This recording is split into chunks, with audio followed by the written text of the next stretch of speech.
നമസ്കാരം. Raf talks ഫുട്ബോളിലേക്ക് ഏവർക്കും സ്വാഗതം. കഴിഞ്ഞ ദിവസമായിരുന്നു ഫുട്ബോൾ ലോകത്തെ പ്രമുഖ മാധ്യമമായ ESPN റാങ്കിംഗ് അടിസ്ഥാനത്തിലുള്ള മികച്ച താരങ്ങളെ പുറത്തുവിട്ടത്. കഴിഞ്ഞ സീസണിലെ പ്രകടനത്തിൻ്റെ അടിസ്ഥാനത്തിലാണ് ഏറ്റവും മികച്ച താരങ്ങളുടെ ഒരു ലിസ്റ്റ് അവർ പ്രസിദ്ധീകരിച്ചിട്ടുള്ളത്. നമുക്കറിയാം, ഏറ്റവും മികച്ച ഗോൾ കീപ്പർ ആയിക്കൊണ്ട് അവർ തിരഞ്ഞെടുത്തിട്ടുള്ളത് ബ്രസീലിയൻ ഗോൾ കീപ്പറായ ആലിസൺ ബെക്കറയാണ്. അർജന്റീൻ ഗോൾ കീപ്പറായ എമിലിയാനോ മാർട്ടിനസ് രണ്ടാം സ്ഥാനത്തായിരുന്നു വന്നിരുന്നത്.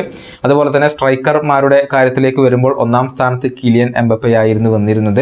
രണ്ടാം സ്ഥാനത്ത് വന്നത് ഹാരി കെയ്നും, മൂന്നാം സ്ഥാനത്ത് ഏർലിംഗ് ഹാലൻഡും, നാലാം സ്ഥാനത്തായിരുന്നു വിനീഷ്യസ് ജൂനിയറും വന്നിരുന്നത്. ഏതായാലും ഏറ്റവും മികച്ച ഡിഫൻഡർമാരുടെ ലിസ്റ്റ് കൂടി അവർ പുറത്തുവിട്ടിട്ടുണ്ട്. നമുക്ക് ആദ്യ 10 സ്ഥാനങ്ങളിൽ ഉള്ളവരെ പരിശോധിക്കാം. ഒന്നാം സ്ഥാനത്ത് മറ്റാരുമല്ല, റയൽ മാഡ്രിഡിൻ്റെ ജർമ്മൻ സൂപ്പർ താരമായ അന്റോണിയോ റൂഡിഗറാണ്. ഈ സീസണിൽ മികച്ച പ്രകടനം അദ്ദേഹം നടത്തിയെന്ന കാര്യത്തിൽ യാതൊരുവിധ സംശയങ്ങളുമില്ല. കാരണം ലാലിഗയും ചാമ്പ്യൻസ് ലീഗ് കിരീടവും റയൽ സ്വന്തമാക്കിയിട്ടുണ്ട്. അതിൽ തൻ്റേതായ അല്ലെങ്കിൽ വലിയ ഒരു പങ്ക് തന്നെ വഹിക്കാൻ ഈ ഒരു സെൻറ്റർ ബാക്കിന് കഴിഞ്ഞിട്ടുണ്ട്. രണ്ടാം സ്ഥാനത്ത് ആഴ്സണലിൻ്റെ വില്യം സാലിബ വരുന്നു. അദ്ദേഹം മികച്ച പ്രകടനമാണ് പ്രീമിയർ ലീഗിൽ ഉൾപ്പെടെ പുറത്തെടുത്തിട്ടുള്ളത്. മൂന്നാം സ്ഥാനത്താണ് ലിവർപൂളിൻ്റെ നായകനായ വിർജിൽ വാൻ ഡൈക്ക് വരുന്നത്.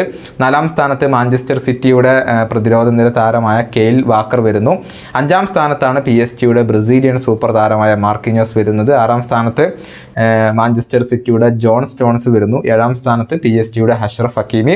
എട്ടാം സ്ഥാനത്താണ് ബാഴ്സലോണയുടെ റൊണാൾഡ് അരോഹോ ഇപ്പോൾ ഇടം കണ്ടെത്തിയിട്ടുള്ളത്. ഒൻപതാം സ്ഥാനത്ത് ലിവർപൂളിൻ്റെ തന്നെ ആൻഡി റോബർട്ട്സൺ വരുന്നു.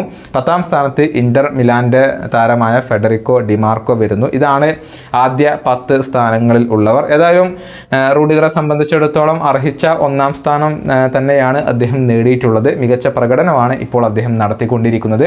ഇനി യൂറോ കപ്പിൽ ജർമ്മനിക്ക് വേണ്ടിയാണ് നമുക്ക് അദ്ദേഹത്തെ കാണാൻ സാധിക്കുക. ഈ വീഡിയോയുടെ അവസാനിപ്പിക്കുന്നു. വീണ്ടും കാണാം.